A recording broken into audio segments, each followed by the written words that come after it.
tu vas devoir créer un logo. Tu vas cliquer ici et ça va te donner toutes les options possibles de création que Canva peut t'offrir. Donc, on peut faire du montage vidéo, on peut faire des stories Instagram, on peut faire des diaporamas. Toi, tu vas cliquer ici, création de logo, ça va faire un carré de 500 pixels par 500. Pour faire ta création, tu vas partir avec un modèle qui existe déjà. Donc, tous les choix sont ici dans le menu. Tu cliques voir tout et ça va t'afficher d'autres modèles selon les catégories de logo que tu recherches. Moi, lui, ici, il m'inspire beaucoup. Donc, tu pars à partir d'un qui existe. Par contre, fais très attention.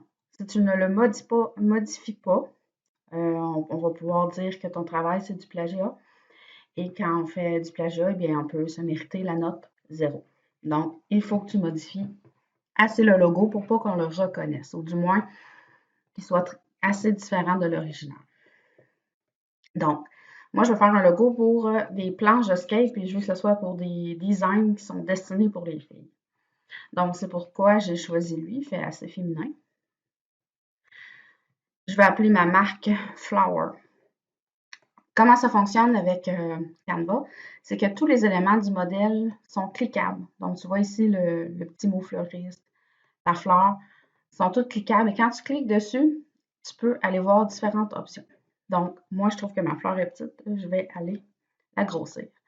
Donc, on peut ici venir modifier la grosseur de notre élément. En faisant ça, j'ai caché mon mot. Donc, tu peux jouer avec les avant et les arrière-plans.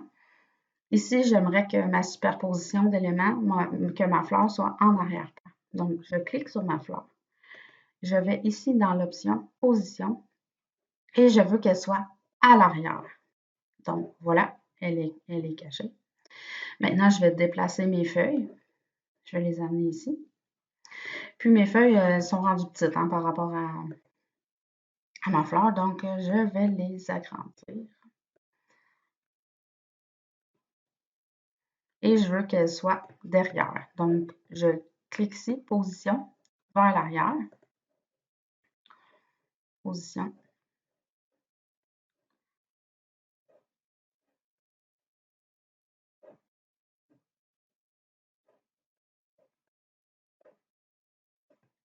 Ensuite, on peut jouer avec l'opacité de nos éléments. Donc, ce que ça veut dire, c'est que je clique ici. Et ici, on voit transparence. Donc, je peux rendre ma fleur plus transparente. Donc, on voit ici, elle est très atténuée. Donc, je vais la mettre plus pâle. Je vais aller pâlir les autres éléments.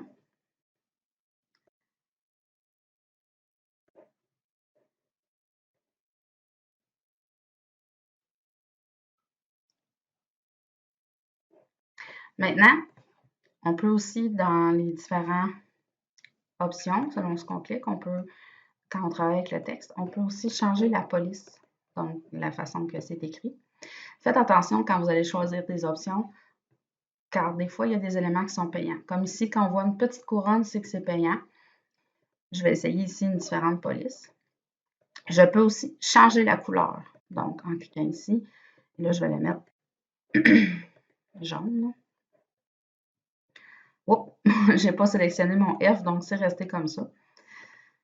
Ici, à fleuriste, je pourrais changer le texte aussi. Je pourrais aller écrire une courte phrase, un slogan, puis ça me permettrait d'aller identifier ma clientèle cible. Donc, dans le fond, pour qui je vais créer un logo, pour quelle compagnie. J'ai dit que je voulais faire des skates pour les filles, donc je peux écrire skate for girls. Ensuite, quand je regarde mon logo, je me rends compte que oui, si j'avais en mettant mon slogan, ça me permet d'identifier mon public, mais j'ai pas d'autres éléments visuels qui pourraient m'aider à faire vendre auprès des filles. Donc, on peut travailler aussi en ajoutant des éléments. Ici, je peux aller choisir d'autres éléments que je vais aller mettre dans mon image. Moi, je veux que ça soit identifié par rapport à un sport en particulier. Je vais taper planche à roulettes. Et là, on me sort différentes images. Et là, on voit, hein, il y en a qui ont des couronnes, il faut que je paie. Il faut que j'ai payé la version principale. Et il y en a qui ne l'ont pas. Donc ici, je vais prendre gratuit. Et j'ai un beau skate que je peux venir placer ici sous mon logo. Il y a d'autres outils dans Canva avec lesquels tu peux travailler. Ici, fond. Donc, on pourrait ajouter des images. On pourrait aller mettre des arrière-plans qui sont unis. Donc, on le voit ici, hein? J'ai un arrière-plan de couleur. Je pourrais aussi me faire un dessin que je pose ou que je scanne. Et ensuite, je le mets dans mon ordinateur et je pourrais aller faire téléversement et importer des médias. Puis aller chercher mon image que j'ai créée puis l'intégrer dans mon nouveau modèle. Prends le temps d'essayer des choses, prends le temps de cliquer sur tes différents éléments, d'aller voir qu'est-ce que tu peux faire comme option. Là. Tantôt, j'ai parlé de transparence, j'ai parlé de position. Donc, il faut que tu essaies quand même des trucs. Et très important, je l'ai dit tantôt, pour le plagiat, si tu ne modifies pas assez ton logo et qu'on le reconnaît, eh bien, tu pourrais avoir la note 0.